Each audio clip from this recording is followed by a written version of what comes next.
Good morning and welcome to part 3 of how to make a map, how to draw a map. So we've been looking at forests and we've been looking particularly at pine forests.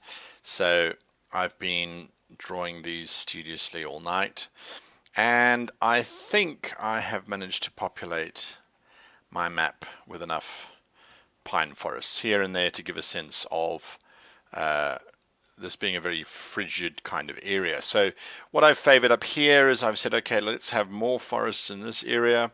There was a bit of a natural mountain pass through here, and I thought, well, let's make it full of forests. Forests give you so many options as a game master to throw things at your players, to create interesting things. There's all kinds of things that live inside forests. The older the forest, the more dangerous the things. Theoretically, that's how it goes. You have all kinds of dragons that can hide in forests. You've got fey creatures that kind of control forests. You've got crazy druids who run around in forests. You've got rangers. So it's really a fun place to play in. And one of the important things that I find in terms of building medieval maps is that if you have a fantasy world where you have all of these very dangerous creatures running around, when civilization comes to it, they're going to chop those trees down. They're not going to say, oh, well, I'm sorry, but you know, the wagons have got to go through the forest and hopefully they won't get eaten by the green dragon that lives there. They're not going to do that.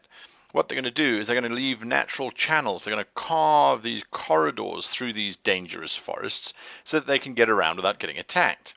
Now, again, if we look down here, I wanted to throw some forests in these little curves here of the mountain ranges, just because it kind of fills it out a little bit. It also gives me a little forest, so I don't have to have these massive forests all over the place. This forest here, it's got a bit of a weird shape, but what I was deciding as I was drawing is this whole area here is going to be a giant glacier, because I think that's just really fun. Especially with this giant glacier right next to a volcano. It gives me all sorts of kind of story options in terms of what if the volcano erupts and the lava pours underneath the glacier splits up, and all sorts of fun things. Then if we come down here, we still have the problem of the players being able to get across from this coast, sail quite happily down into here. Well, not anymore. Now we have a giant forest, but we've got something interesting happening in this pine forest. And if you have a look here, I've drawn in these funny stick-like things. And to my mind, this represents a dead forest. Now, what could kill a giant swathe of forest like that? And then there's still some dead trees here and there. Let the players find out. Let them sail by ship and sail along this coastline and see what comes out of those forests. What is it? We don't yet know. We haven't got to that part yet, but there's definitely something in there that's causing those trees to die. There's our sort of divider line in terms of where trees change from being pine forest into something else. My precious little kingdom here. Originally I didn't have any forests here, but I thought, you know what, let's give them a little bit of a forest. It gives them some wood options. That way they can build boats and they can sail across to here and they can do all sorts of things.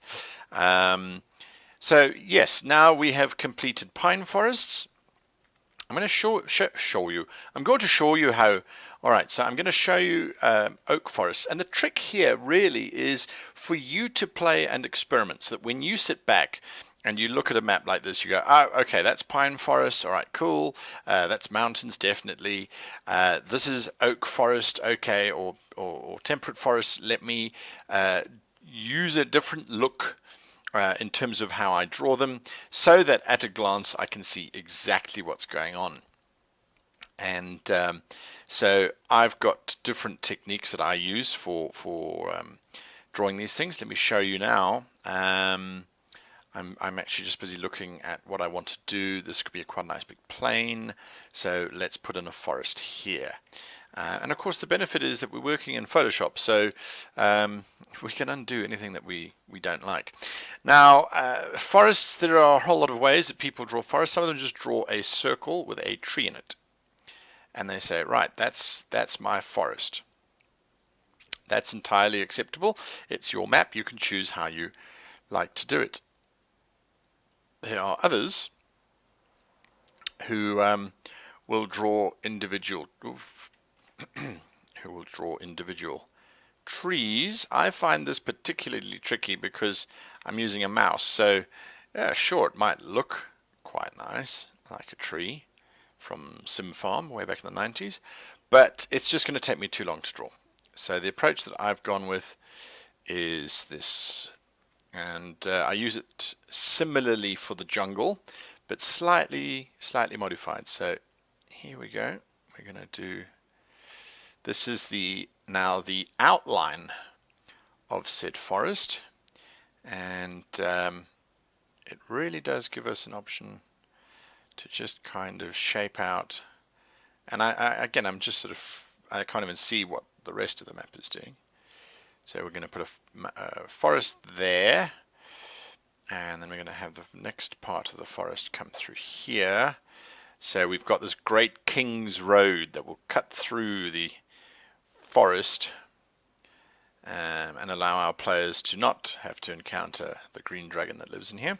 So now that I've drawn out the shape of the forest, I can always pull back. That's something that you should constantly be doing, is going in and out and in and out and in and out.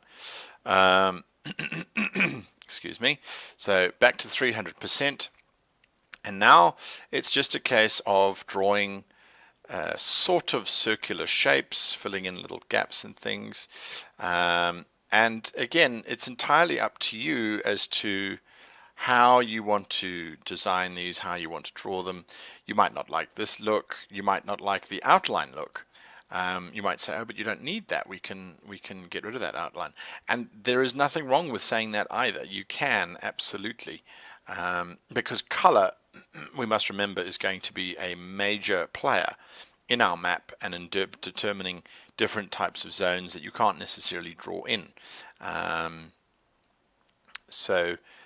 Absolutely, it's entirely up to you. As a matter of fact, I think I'm going to get rid of that outline anyway. And this is something that you must not be afraid of either, is never be afraid to say, you know what, I actually don't like the look of that. If I take this line away, and there's probably better ways of doing this, if I take that line away, does it look better? Does it still read as what I want it to read? That's the most important thing. And then, does it look better? And of course, there's something else to bear in mind. I'm going to leave these lines in as a guide for where I want my King's Road to be. The other thing to really take into consideration is, are the players ever going to see a map of the territory that they're in?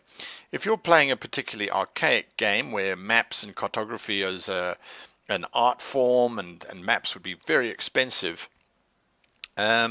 do you really need to go into the detail? And a lot of people will say, oh yeah, because it brings my world to life. And I couldn't agree with you more.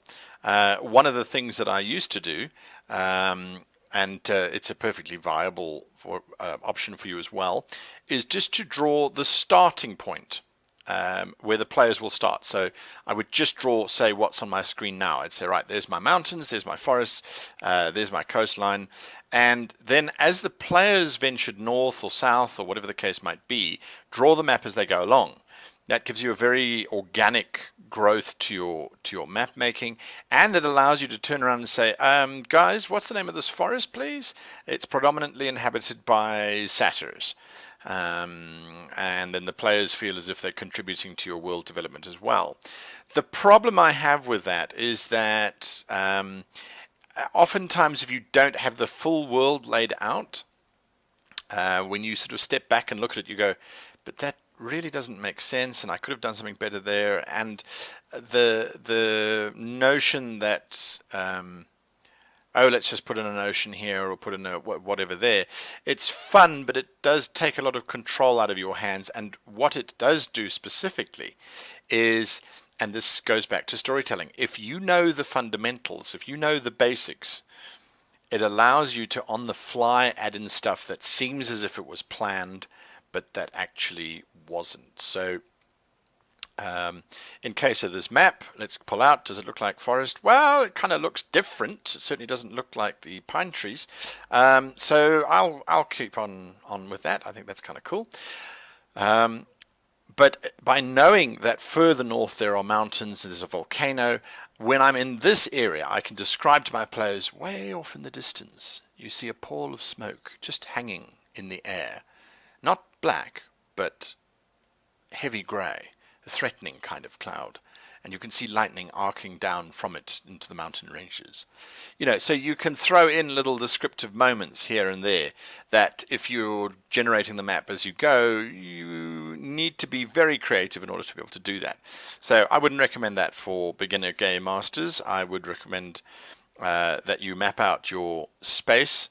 Not fully, because remember, this map here, this forest that I'm busy drawing, might represent 500 miles worth of forest. But in this little zone here, let me create a new little layer so you can see. In this space here, there might be a little forest there, there might be a marsh there might be farmland there, there might be a town there might be a town there might be a town there. So it's the scale allows you to play around and add in stuff as you need to. So don't be afraid that, oh, I've got to put in every single detail that I need. No, this is just a general overview so that players can look at the map and go, gosh, there is a whole world out there for me to explore. But there's also a whole dangerous world out there to explore. So what I'm going to show you now very quickly, because we kind of running out of time here, is once I've got to the edge of my forest, just so that it doesn't look like it's the paved road, the yellow brick road, I throw in some tree trunks. And it's a very small little detail. What I'm going to do here actually is, I don't know who's going to live here yet, but whoever does has carved out for themselves a very small little space. Let's do that. And so you want to put tree trunks coming out here, so that this space here is an empty space, and that players go, oh, there could be something there. Again, it depends on how much information you're giving them in terms of the map before they set out, or how much information they extract from the locals. And of course, this gives you the option to do local information, which they may not necessarily have. I love to have a big map like this and then go, oh, well, in that forest over there, if you head further north, there's a little lake that sits right in the middle of it, but it's not on any map that you will find. Yes, that's because I just made it up. But remember, we are not dealing with the age of ultimate technology. And even if you look at a space map, Captain, this area of space is absolutely empty, except for that unknown anomaly directly in front of us. We can get around adding stuff into our geography that we did not plan for simply by having it as an unknown, or as a random event, or as local knowledge knows about it, but the Cartographers Guild of the Royal King or whoever went out and did these maps just wasn't as thorough, because they were dealing with ogres and bugbear attacks and all sorts of other things. So they kind of went, well, there's elephants over there, there's giraffe over there, and there's a forest on that side, and there's a circus on the south. They kind of made it up. So never be afraid to do that either. And if people say, oh, but it's not on the map, well, then you've got an outdated map, haven't you? But anyway. All right, I'm going to create thousands of bits of forest and catch up with you hopefully tomorrow, where we will then finish off forestry. And by then you should realize that your map is getting pretty full, so after that we'll then just sort of look at how to populate and color in and do all those kind of fun things. Until next time, happy drawing, I suppose, eh?